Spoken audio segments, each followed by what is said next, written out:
dan tiba-tiba di pinggir jalan beliau bertemu dengan seseorang yang sudah tua renta.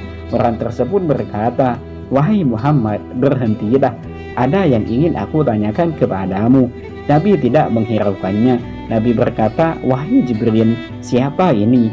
Jibril berkata, "Sesungguhnya seperti orang inilah sisa dari umur dunia."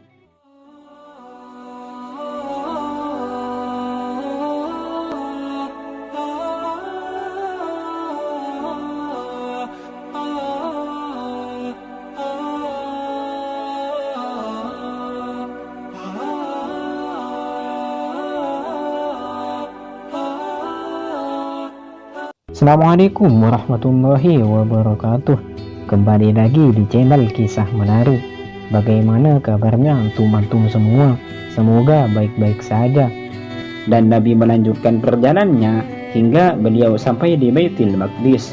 Beliau memasukinya melalui pintu Yamani, pintu kota yang posisinya berada di arah kanan dari Mekah.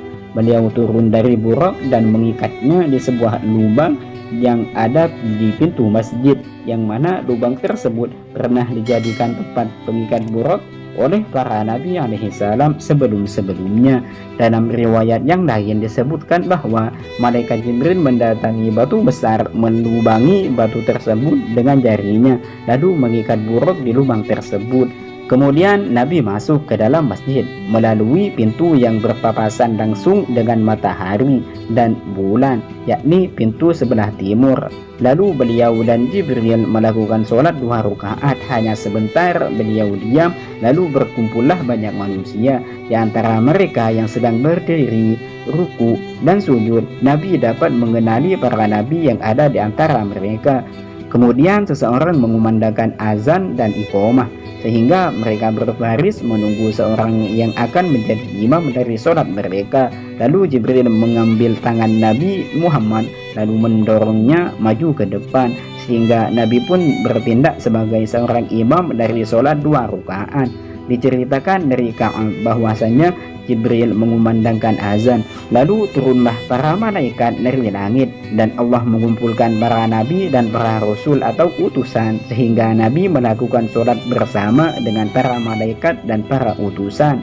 Setelah Nabi selesai sholat, Jibril berkata, "Wahai Muhammad, apakah kamu tahu siapa yang bermakmum padamu?" Nabi berkata, "Tidak." Lalu Jibril berkata, "Mereka adalah para nabi." Kemudian mereka para nabi memanjatkan pujian pada Tuhan. Lalu Nabi berkata, "Kalian semua memuji Tuhan kalian, maka begitu pula dengan aku." Kemudian Nabi mengucapkan, "Alhamdulillahilladzi arsalani rahmatan lil alamin wa kafatan linnasi bisyirran wa nadhira wa anzala 'alal furqani fihi tibyanun likulli syai' wa ja'ala ummati khairu ummatin ukhrijat linnas wa ja'ala ummati wasata wa ja'ala ummati humul awwaluna wal akhiruna wa syahrali sadri wa wada'a anni wizri wa rafa'ali fikri wa ja'alani fatihan wa khatima." Yang artinya, segala puji bagi Allah yang telah mengutus aku sebagai rahmatan lil alamin, menjadikan aku sebagai pembawa kabar gembira dan peringatan bagi semua manusia, menurunkan Al-Quran yang di dalamnya terdapat penjelasan dari segala sesuatu, menjadikan umatku sebagai umat terbaik yang diperuntukkan untuk manusia, menjadikan umatku sebagai yang pertama dan terakhir, melapangkan dadaku, mengampuni dosaku, meninggikan sebutanku, dan menjadikan aku sebagai pemula dan penutup. Nabi Ibrahim alaihissalam berkata, "Itulah yang membuat Muhammad melebihi kalian." Nabi SAW merasakan haus luar biasa yang belum pernah beliau rasakan sebelumnya. Maka malaikat Jibril membawa 2 wadah berisi homer dan susu, dan Nabi memilih wadah yang berisikan susu. Jibril berkata, "Engkau telah memilih fitrah." Susu disebut dengan fitrah dikarenakan bisa menumbuhkan daging dan memperkuat tulang. Dalam hal ini susu dijadikan pertanda akan keislaman. Itu karena susu adalah minuman yang baik, suci, dan bisa memuaskan orang yang meminumnya. Seandainya engkau memilih khamr, maka niscaya umatmu ada dalam kesesatan dan sedikit dari mereka yang akan mengikutimu. Dalam riwayat lain disebutkan bahwa terdapat 3 wadah dan wadah yang ketiga berisi air. Dan Jibril berkata pada Nabi Muhammad, seandainya yang kamu minum adalah air, maka umatmu akan tenggelam dalam lautan kemaksiatan. Dan dalam riwayat yang lain disebutkan bahwa salah satu dari 3 wadah tersebut berisikan madu, bukan air. Dan Nabi melihat beberapa hurul ain atau bidadari yang disebut dengan hurul ain dikarenakan memiliki bentuk mata yang lebar, hitam matanya begitu hitam, dan begitu pula putih matanya begitu putih. Berada di sebelah kiri batu besar, beliau menyampaikan salam pada mereka dan mereka membalasnya, serta Nabi bertanya pada mereka dan mereka pun menjawabnya dengan lembut. Kemudian didatangkan sebuah mi'raj atau tangga yang darinya ruh orang-orang Islam naik ke surga, sehingga Nabi terlihat oleh semua makhluk sebagai makhluk yang paling bagus. Anak tangganya terbuat dari perak dan emas, berasal dari surga Firdaus yang ditempeli dengan mutiara.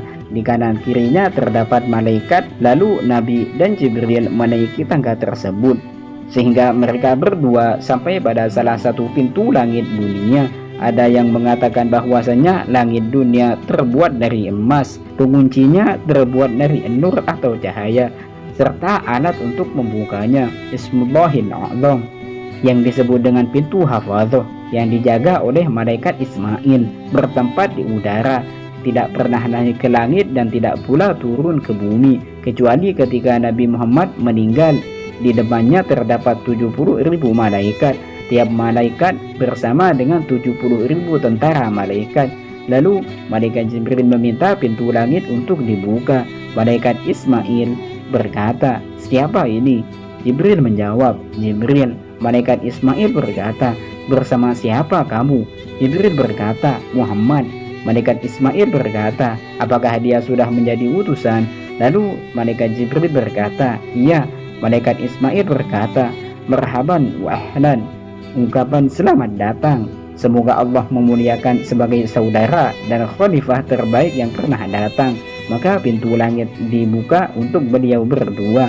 Tatkala Nabi dan malaikat Jibril sudah masuk, ternyata di dalamnya ada Nabi Adam, Abul Bashar, gelar yang diberikan pada Nabi Adam alaihissalam, yang artinya bapak manusia, yang tubuhnya persis sebagaimana ketika Allah menciptakannya.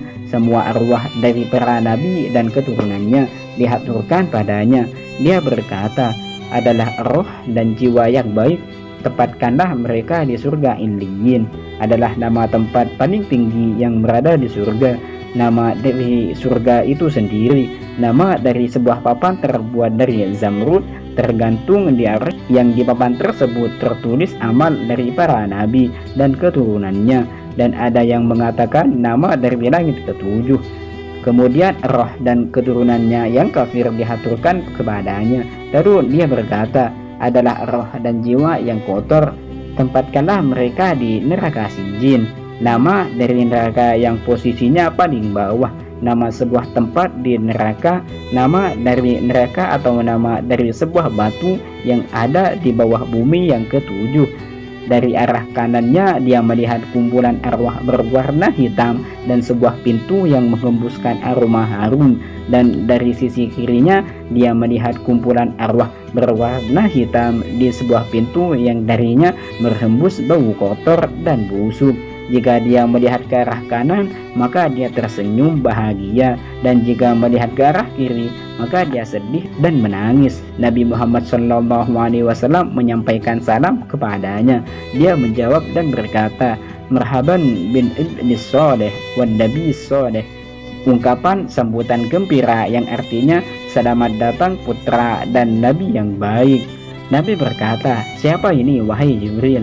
Malaikat Jibril berkata, ini adalah bapakmu Adam. Jiwa-jiwa yang hitam tersebut adalah jiwa dari para keturunannya. Yang ada di arah kanannya adalah para penghuni surga, dan yang ada di sisi kirinya adalah para penghuni neraka. Sehingga dia tersenyum dan bahagia jika dia melihat ke arah kanan. Dia bersedih dan menangis jika melihat ke arah kirinya. Sedangkan pintu yang ada di arah kanannya adalah pintu surga. Jika dia melihat keturunannya memasukinya, maka dia tersenyum dan tertawa, dan pintu yang ada di arah kirinya adalah pintu neraka. Jika dia melihat keturunannya masuk, maka dia menangis sedih. Kemudian dengan pelan Nabi Muhammad berlalu, lalu beliau bertemu dengan orang-orang yang pemakan harta riba, harta anak yatim, pezinah, dan lainnya dalam keadaan yang lebih parah daripada keadaan mereka yang telah disebutkan. Cukup sekian video kali ini. Semoga kita bisa mengambil hikmah dan pelajaran terhadap proses Mi'rajnya Nabi Muhammad. Dan semoga yang menonton video ini mendapat syafaat dari Nabi Muhammad SAW kelak. Amin ya rabbal alamin. Jangan lupa subscribe, like, and share, dan nyalakan lonceng notifikasinya agar tidak ketinggalan video terbaru lainnya. Assalamualaikum warahmatullahi wabarakatuh.